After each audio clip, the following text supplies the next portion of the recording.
సముద్ర మధ్యలో ఒక దీవి. ఆ దీవిలో ఒక లైట్ హౌస్. అందులో డ్యూటీ చేస్తున్న ముగ్గురు మనుషులు. ఒకరోజు సడన్ గా ఆ ముగ్గురు మాయమైపోయారు. వాళ్ళు ఏమయ్యారో, ఎలా పోయారో ఇప్పటికీ ఎవరికీ తెలియదు. ఇది కథ కాదు. 1900లలో స్కాట్లాండ్ లో జరిగిన ఒక భయంకరమైన నిజం అది. అది ప్లాన్ అండ్ దీవుల మిస్టరీ. అది డిసెంబర్ 26, 1900 సంవత్సరం.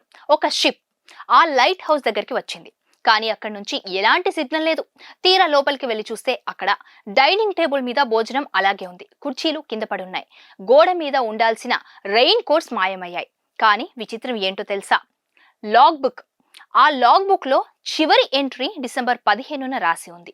బయట భయంకరమైన తుఫాను వస్తోంది, దేవుడా మమ్మల్ని కాపాడు అని రాసి ఉంది. కానీ ట్విస్ట్ ఏంటంటే ఆ రోజు చుట్టుపక్కల సముద్రం చాలా ప్రశాంతంగా ఉంది.